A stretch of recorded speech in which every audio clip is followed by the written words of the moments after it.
Good morning, everybody. It is 9:46 in the morning, and I am reading The Complete Artist's Way by Julia Cameron. Okay, so this essay is about age and time, product and process. Okay, question. Do you know how old I'll be by the time I learn to play piano? Answer, the same age you will be if you don't. Basically, I guess that means if you don't try, then you don't learn. If you try, you're going to learn. Take your time. So I'm too old for that. Ranked with, I don't have money for it, as a great block lie we used to prevent further exploration.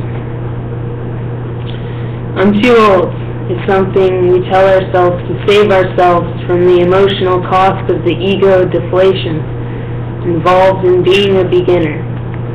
I'm too old to go to film school, I told myself at 35.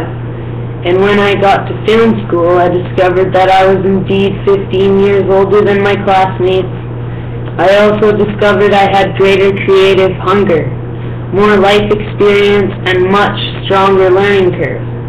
Now that I've taught in a film school myself, I find that very often my best students are those who come to their work late. I'm too old to be an actor. I've heard many students complain, and dramatically, I might add, they are not always pleased when I tell them this is not the case. Splendid actor John Mahoney did not begin acting until he was nearly 40. 10 years into a highly successful career, he is now often booked 3 films in advance and works with some of the finest directors in the world. I'm too old to really be a writer, is another frequent complaint. This is more ego-saving nonsense. Raymond Chandler didn't publish until The Far Side of 40.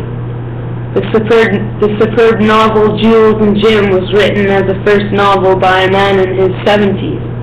I'm too old is an evasive tactic. It is always used to avoid facing fear. Now let's look at the other side. I let myself try it when I'm retired. This is an interesting side trip on the same ego-saving track. As a culture, we glorify youth and allow our youth to freedom to experiment, and we disparage our old-timers but allow them the right to be a little crazy. Many blocked creatives tell themselves they are both too old and too young to allow themselves to pursue their dreams. Old and gaudy, they might try it. Young and foolish, they might try it. In either scenario, being crazy is a prerequisite to creative exploration. We do not want to look crazy, and trying something like that, whatever it is, at our age, whatever it is, will look nuts. Yes, maybe. Creativity occurs in the moment, and in the moment we are timeless. We discover that as we engage in a creative recovery, I felt like a kid. We may say after a satisfying artist date. Kids are not self-conscious, and when we are actually in the flow of our creativity, neither are we. How long would it take me to learn to do that? We may ask, standing on the sideline of a longed-for activity. Maybe a year to be pretty good. The answer comes back, it depends. As blocked creatives, we like to pretend that a year or even several years is a long, long time. Our ego plays this little trick to keep us from getting started. Instead of allowing ourselves a creative journey, we focus on the length of the trip. It's such a long way, we tell ourselves. It may be, but each day is just one more day with some motion in it. And that motion toward a goal is very enjoyable. At the heart of the anorexia of artistic avoidance is the denial process. We like to focus on having learned a skill or on having made an artwork. This attention to final form ignores the fact that creativity lies not in the done, but in doing. I am writing a screenplay. is infinitely more interesting to the soul than I have written a screenplay, which pleases the ego. I am in an acting class, is infinitely more interesting than I took an acting class a few years ago. In a sense, no creative act is ever finished. You can't learn to act because there's always more to learn.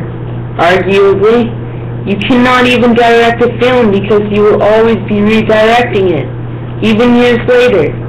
You will know then what you might have done and what you will do next if you keep working. This doesn't mean that the work accomplished is worthless.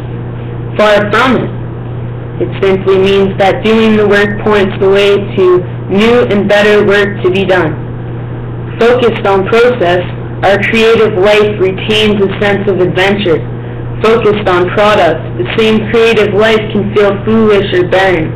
We inherit the obsession with product and the idea that art produces finished product from our consumer-oriented society.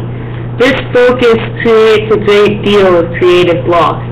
We, as working artists, may want to explore a new artistic area, but we don't see where it will get us. We wonder if it will be good for our career. Fixated on the need to have something to show for our labors, we often deny our curiosities. Every time we do this, we are blocked. Our use of age as a block to creative work interlocks with our toxic finished product thinking. We have set an appropriate age on certain activities: college, graduation, going to med school, writing a first book. The artificial ego requirement asks us to be done when what we truly yearn for is to start something. If I didn't think I'd look like a jerk next to the young guys, I'd let myself sign up for an improved class. If my body looked anything the way it did 20 years ago, I'd let myself take that jazzercise class at the Y. If I didn't think my family would consider me a stupid old fool, I'd start playing the piano again. I still remember some of my lessons. If these excuses are beginning to sound flimsy to you, good. Ask yourself if you haven't employed a few of them. Then ask yourself if you can acquire the humility to start something despite your ego's reservations. The grace to be a beginner is always the best prayer for an artist. The beginner's humility and openness lead to exploration. Exploration leads to accomplishment. All of it begins at the beginning, with the first small and scary step. Filling the form. This is the next step.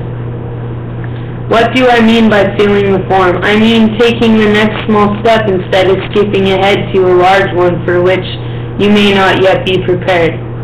To be very specific, in order to sell a screenplay, you must first write one. In order to write one, you must come up with an idea and then commit it